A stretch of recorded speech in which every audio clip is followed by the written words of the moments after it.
Boa tarde. Nossa videoaula de hoje vai versar sobre o processo de trabalho.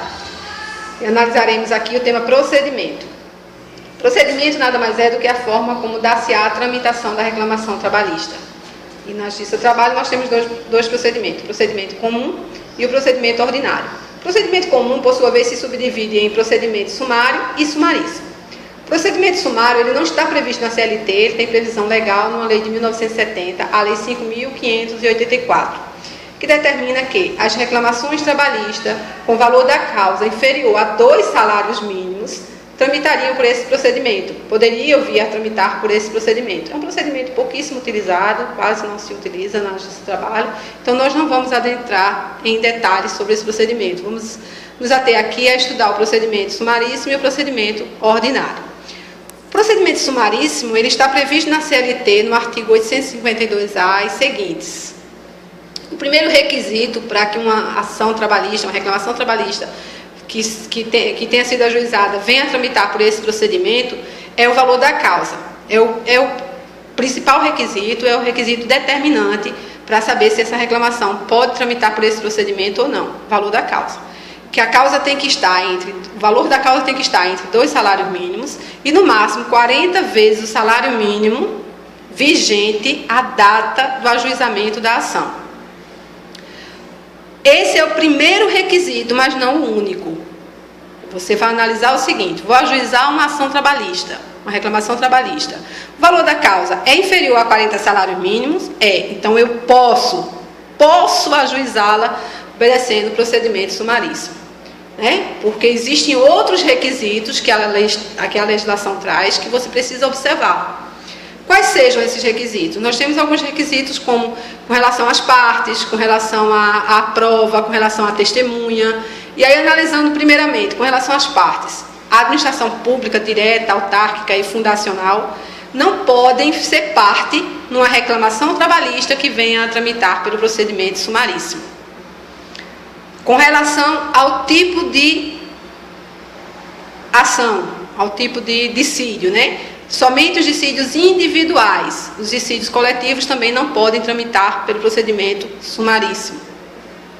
A audiência é una, ou seja, o que quer dizer isso? Todas as questões serão decididas numa única audiência, a princípio.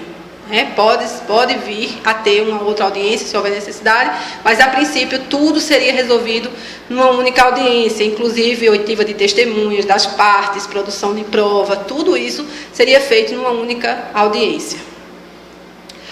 Quantas testemunhas posso ter no procedimento sumaríssimo? 2 testemunhas. Elas comparecerão independente de intimação. O ideal é que você convide a testemunha por escrito, porque aí você, se no dia da audiência a testemunha não comparecer, você apresentar o convite, a prova de que convidou a testemunha, o juiz a intima, manda intimá-la, e se ela não comparecer, continuar sem comparecer, aí o juiz manda que seja procedido à condução coercitiva. Mas tão somente se você comprovar que convidou essa testemunha. Então, um conselho aí é que toda vez que você ajuizar uma reclamação trabalhista pelo procedimento sumaríssimo, você escreva um convitezinho para a testemunha e peça para que ela dê a ciência de que foi convidada para aquela audiência. Um outro requisito é com relação à perícia. Existe perícia no procedimento sumaríssimo? Sim, existe perícia sim. Desde que o fato dependa da perícia para ser comprovado, ou que tenha previsão em lei, como é o caso dos adicionais de insalubridade e periculosidade, que a própria lei determina que, se eu pleiteio o adicional de insalubridade ou de periculosidade, automaticamente já será definido perícia para esses procedimentos. E como é que acontece? O juiz, na audiência, ele vai nomear um perito, determinar o objeto e determinar o prazo, definir um prazo para que esse laudo seja entregue. Entregue o laudo, é aberto um prazo comum de 5 dias para as partes se manifestarem sobre o laudo, certo? Mas o requisito principal, e que eu acho que você deve dar mais atenção no procedimento sumaríssimo, ele está previsto no artigo 852-B, que inciso 1. O pedido tem que ter objeto certo ou determinado e tem que ter o valor correspondente. Como assim? Se eu estou pleiteando hora extra, essas horas extras tem que estar precisa quantas horas extras o empregado efetivamente trabalhou e o valor correspondente a essas horas extras. Se eu peço, por exemplo, férias, que férias eu estou pedindo? Proporcional, férias simples, férias em dobro e o respectivo valor. Então, esse requisito do pedido certo, determinado e o valor correspondente, ele é imprescindível. Prescindível sob pena de arquivamento da ação e condenação nas custas processuais. Um outro requisito também que seja o arquivamento da ação e condenação nas custas processuais é a questão de informar o endereço e o nome certo do reclamado. Porque no procedimento sumaríssimo não há citação por edital. Se você não informar o endereço correto e a empresa não for localizada, porque você não for localizada, ela não será citada por edital. A ação será arquivada, o processo será arquivado e a parte será condenada em custas processuais.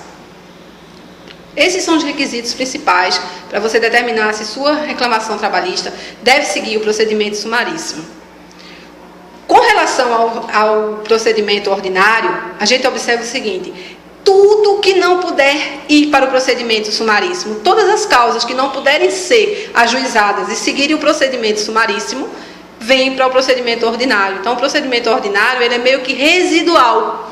Todas as questões que não estejam incluídas no sumário, embora não seja utilizado, mas também a gente observa aqui no sumário ou no procedimento sumaríssimo, ela vai ter que ser ajuizada e transcorrer seguindo o procedimento ordinário. No procedimento ordinário, você tem algumas características. Tem citação por edital, toda e qualquer parte pode ser submetida no procedimento ordinário. Também a questão das testemunhas. No procedimento ordinário você pode apresentar até 3 testemunhas. E outra coisa importante, que é bastante salutar, que ressaltemos aqui, é com relação a, mesmo que a causa tenha alguns requisitos, mesmo que a sua reclamação trabalhista tenha todos os requisitos para tramitar pelo procedimento sumaríssimo, mas você não está hábil a fazer a liquidação dessa reclamação, a detalhar os valores dessa reclamação, ela pode ser ajuizada seguindo o procedimento ordinário. Mas aí você vai ter que ter o cuidado de colocar o valor da causa acima de R$ 31.520. Porque se você botar o valor da causa abaixo desse valor, a sua petição vai ser indeferida, né, a sua reclamação vai ser arquivada, porque ela está no valor da causa determinado para a reclamação seguir o rito sumaríssimo. Ok? Espero que tenha sido bastante esclarecedor e vale a leitura dos artigos da CLT que determinam o procedimento, tá? E um bom estudo para vocês. Até a próxima.